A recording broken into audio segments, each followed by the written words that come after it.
সুপ্রিয় দর্শক, আপনাদের সবাইকে স্বাগত জানিয়ে শুরু করছি আমাদের সাপ্তাহিক আয়োজন বিচিত্রা।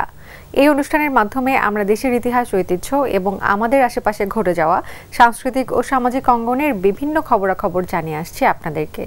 চলুন দর্শক, দেখে নেই আজ কি থাকছে আপনাদের জন্য বিচিত্রায়।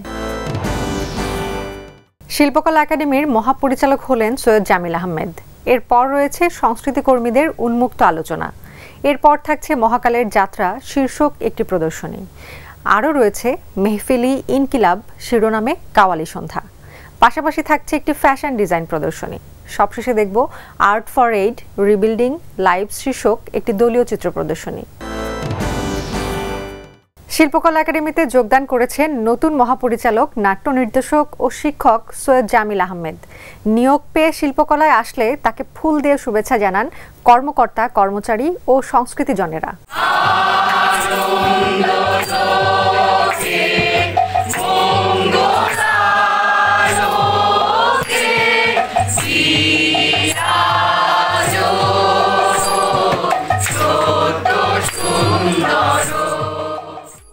সেপ্টেম্বর মঙ্গলবার সকালে বাংলাদেশ শিল্পকলা একাডেমির নতুন মহাপরিচালক হিসেবে কাজে যোগদান করেছেন নাট্য নির্দেশক ও শিক্ষক সৈয়দ জামিল আহমেদ। এ সময় গান গেয়ে ও ফুল দিয়ে তাকে বরণ করে নেন একাডেমির কর্মকর্তা, কর্মচারী ও বিভিন্ন সাংস্কৃতিক সংগঠনের শিল্পীরা।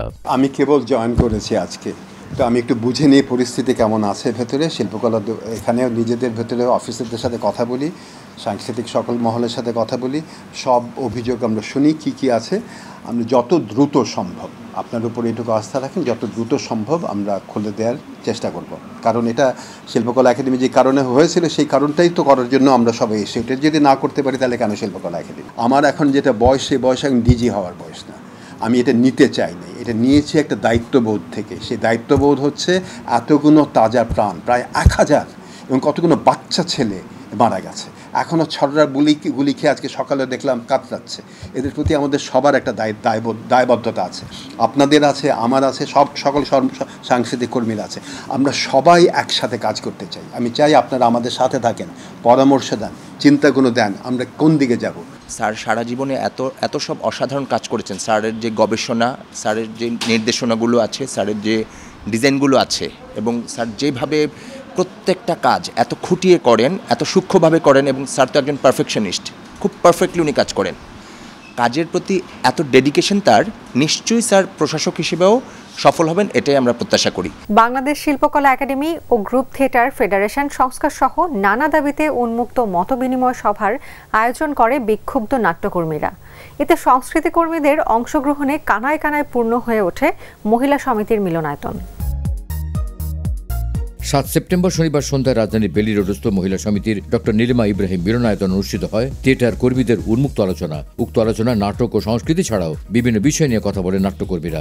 অনুষ্ঠানের শুরুতে বিভিন্ন দাবি দেওয়া প্রজেক্টরে দেখানো হয় এবং পড়ে শোনানো হয়। এরপরে শুরু হয় আলোচনায়। এতে অংশ নেয় প্রাচ্যনাটের আজাদ আবুল কালাম, ঢাকা বিশ্ববিদ্যালয়ের থিয়েটার অ্যান্ড পারফরমেন্স স্টাডিজ বিভাগের সাবেক চেয়ারম্যান আশিকুর রহমান লিয়ন, বটতলার হায়দার আলী, অনুস্বরের সাইফ সুমন, ঢাকা থিয়েটারের সামিয়া জাহান দোলা ও দেশ নাটকের এহসানুর রহমান বাবু। আলোচনায় সিনিয়রদের কাছে প্রশ্ন করেন এবং বিভিন্ন সংস্কারের পক্ষে নিজের মতামত পেশ করেন সাধারণ আলোচকরা। অন্যদিকে তাদের মতামতকে গুরুত্ব দিয়ে লিপিবদ্ধ করেন আয়োজকরা। আশা করি আমরা যে স্বপ্ন দেখি, সেই স্বপ্নগুলো নিয়ে আমরা এখানে কথা বলেছি এবং বলব। তবে আমার একটু অনুরোধ থাকবে, আমি দেখলাম কয়েকটা ইমেল এসেছে যে নাটকের আমরা আজকে যেখানে ফোকাস করতে চাই সেটা হচ্ছে শিল্পকলা একাডেমির সংস্কার, গ্রুপ থিয়েটার ফেডারেশন সংস্কার, অথবা এর থেকে আমরা কি পেতে পারি। এর বাইরে নাটকের কন্টেন্ট নিয়ে কথা আছে অনেক, কন্টেন্ট কেমন হতে পারে না হতে পারে। এই বিশাল জায়গায় যদি আমরা যেতে চাই এখন, তাহলে আজকে কিন্তু আমরা আলোচনাটা শেষ করতে পারবো না।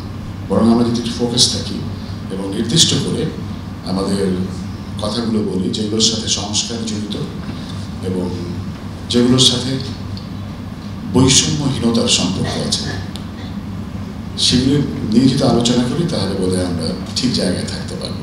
আলিয়স প্রসেস দো ঢাকার লা গ্যালারিতে শুরু হয়েছে শিল্পী মাসুদুর রহমানের দ্বিতীয় একক চিত্র প্রদর্শনী মহাকালের যাত্রা।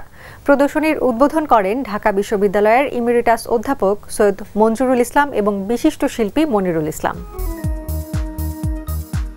6 সেপ্টেম্বর শুক্রবার সন্ধ্যায় গ্যালারিতে শুরু হওয়া জার্নি অফ কসমস মহাকালের যাত্রা শীর্ষক এই প্রদর্শনীর মাধ্যমে শিল্পী মাসুদুর রহমান শিল্পের প্রতি তার মননশীল এবং দার্শনিক পদ্ধতির একটি জানালা উন্মোচিত করেছেন, যেখানে মহাজাগতিক এবং পার্থিব বিমূর্ততা এবং মুহূর্তকরণের একটি নিরবচ্ছিন্ন নৃত্য দীপ্যমান। এই প্রদর্শনীটা আসলে আমার যে ব্যক্তি জীবনের যে জার্নি, এই 50 বছর ধরে আমি যে পথ চলছি এবং এই পথ চলতে গিয়ে মহাবিশ্বকে আমি যেভাবে অনুভব করেছি, জীবনের মধ্যে যে আর এক জীবনকে অনুভব করেছি, এই মহাবিশ্বের ভিতরে আমার ভিতরে আর এক মহাবিশ্বকে অনুভব করেছি, এই দুই জগতের একটা মিলন ঘটিয়েছি। মানে মূর্ত এবং বিমূর্ত যে বিষয়টি, সেইটা তো মানব জীবনে লেপ্টে থাকে, যে আমাকে দেখছি সেই আমির ভিতরে অন্য আর এক আমি লুকিয়ে থাকি। তো এবং এরই সঙ্গে সমাজ, সংসার, রাজনীতি, দেশে দেশে যুদ্ধ বা যে ধ্বংসযজ্ঞ এবং মানুষের পাওয়া না পাওয়ার হতাশা, ব্যর্থতা, আনন্দ, এই সমস্ত এক্সপ্রেশনকে মানে এর ভিতরে কাউকে বাদ দিয়ে না একীভূত হয়ে যাওয়া। সাপ্তাহিক বন্ধ রোববার ব্যতীত এই প্রদর্শনী চলবে 14 সেপ্টেম্বর পর্যন্ত। প্রদর্শনীতে দেখা যায় শিল্পী তার শিল্পকর্মের মাধ্যমে মহাবিশ্বকে উপলব্ধি করেন, যে মহাবিশ্বের কেন্দ্রীয় চরিত্রে এবং কেন্দ্রবিন্দুতে সে মানুষকে দেখতে পায়। শিল্পীর ভাষায় মহাকাল ও মহাশূন্যতার যে বোধ মানুষের মনে সদা জাগ্রত, সেই বোধই তার সৃষ্টি, প্রেম ও জীবনে এক অতল গভীরতা দান করে। মূলত এই অনন্ত শূন্যতাই মানুষের মৌলিক রূপ। সেই শূন্যতার ভেতর থেকে একবার আকারে আর একবার নিরাকারে রচিত হয় বারবার। এই আকার আর নিরাকারের যুগল রূপই যেন জীবন, তাই শিল্পী তার চিত্রকর্মে তুলে ধরেছেন। আমি সারপ্রাইজ, বাসায় গেছিল এক্সিবিশন ইনগ্রেশনের জন্য আমি আসলাম। ছবির ভিতর যে একটা ইনার ডিজাইন, যেটা ছবি বলে, তারপর একটা স্পিরিচুয়াল ওয়ার্ল্ড, যেটা বলাও যায় এটা কসমিক স্পেস বা কসমিক ওয়ার্ল্ড না। তো সেইটা যে বোঝা যায় ছবিগুলার যে সাবজেক্ট ম্যাটার, এগুলো ফ্লোটিং, ভাসতেছে, সব ভাসতেছে। আমরা কসমিক ওয়ার্ল্ড চিন্তা করলেই সবই পাথর ভাসতেছে, ভাসতেছে, সব এইগুলা নিয়ে। এখন আমরা একটা বর্তমান যে দুনিয়া একটা হট পটেটো মনে হয়, world conflict, killing each other, মানুষ মরতেছে, সেও জানে না কেন মরতেছে, যারা মারতেছে তারাও জানে না মারতেছে, সব জায়গায় একটা পরিস্থিতি। এর ভিতর আমরা শিল্পীরা একটা রিফিউজি খুঁজি। তো এই দিক থেকে আমি বলবো যে তার এক্সিবিশন খুবই সুন্দর এবং সার্থক। জুলাই বিপ্লব পরবর্তী বাংলাদেশে এই প্রথম জাহাঙ্গীরনগর বিশ্ববিদ্যালয়ের মুক্তমঞ্চে অনুষ্ঠিত হল মেহফিলি ইনকিলাব শিরোনামে এক কাওয়ালি সন্ধ্যা। এতে জাহাঙ্গীরনগর বিশ্ববিদ্যালয়ের শিক্ষার্থীরা ছাড়াও বিভিন্ন পাবলিক বিশ্ববিদ্যালয়ের বিপুল সংখ্যক শিক্ষার্থীরা উপস্থিত ছিলেন। সন্ধ্যা জাহাঙ্গীরনগর বিশ্ববিদ্যালয়ের সেলিম আল-দ্বীন মুক্ত মঞ্চে সাংস্কৃতিক সন্ধ্যার আয়োজন করে বিপ্লবী সাংস্কৃতিক মঞ্চ।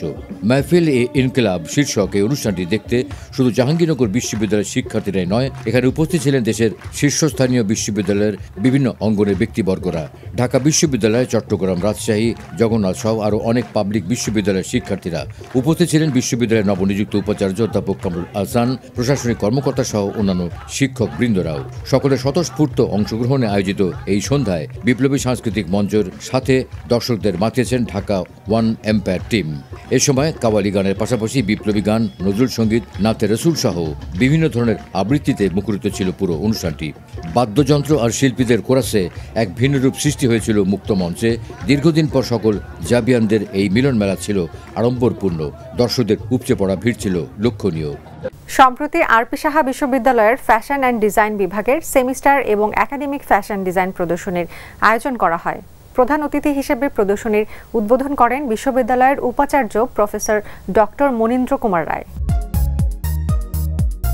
আরপি সাহা বিশ্ববিদ্যালয়ের ফ্যাশন অ্যান্ড ডিজাইন বিভাগের শিক্ষার্থীদের আয়োজনে 8 সেপ্টেম্বর রবিবার সকালে একাডেমিক ফ্যাশন এক্সিবিশন অনুষ্ঠিত হয়। এতে ফ্যাশন অ্যান্ড ডিজাইন ডিপার্টমেন্টের বিভাগীয় চেয়ারম্যান তানজিল হাসনাইন মঈন রতিনের তত্ত্বাবধানে শিক্ষার্থীদের পাশাপাশি উপস্থিত ছিলেন রেজিস্ট্রার সরকার হিরেন চন্দ্র ও dean professor doctor Mohammad Nazbul Hasan এবং exam controller doctor Mohammad Tarikul Islam সহ অনেকে। এই প্রদর্শনীতে বিভিন্ন বর্ষের শিক্ষার্থীরা তাদের ফ্যাশন চেতনাকে ধারণ করে করা ডিজাইনগুলোকে প্রদর্শন করেন। Sustainable fashion, art design, dress making সহ বিভিন্ন কোর্সে তাদের সৃষ্টিশীল ফ্যাশন চিন্তাধারাকে ফুটিয়ে তুলেছে নানান ডিজাইনের মাধ্যমে। এছাড়া অনুষ্ঠানে পড়াশোনার পাশাপাশি সমাজে ভালো কাজে অবদান রাখার জন্য কয়েকজন শিক্ষার্থীকে উত্তরীয় পরিয়ে দেন অতিথিরা। বাংলাদেশের পূর্বাঞ্চলের 11টি জেলায় সম্প্রতি ভয়াবহ বন্যায় ক্ষতিগ্রস্তদের সহায়তায় গ্যালারি কসমসে art for aid rebuilding lives শীর্ষক একটি বিশেষ দলীয় চিত্র প্রদর্শনীর আয়োজন করা হয়। 5 সেপ্টেম্বর বৃহস্পতিবার সকাল থেকে রাজধানীর কসমস গ্যালারিতে চলছে মাসব্যাপী একটি চিত্র প্রদর্শনী। এই প্রদর্শনী থেকে প্রাপ্ত অর্থ দেশের দক্ষিণাঞ্চলের বন্যার্তদের সহায়তায় দেওয়া হবে।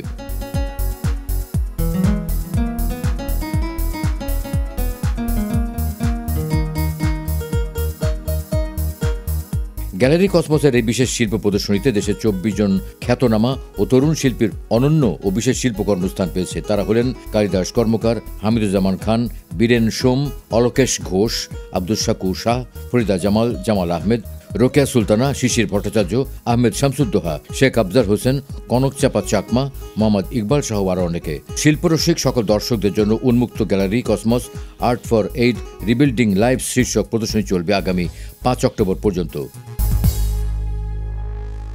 প্রিয় দর্শক, সবার জন্য মঙ্গল কামনা করে আজকের মতো শেষ করব।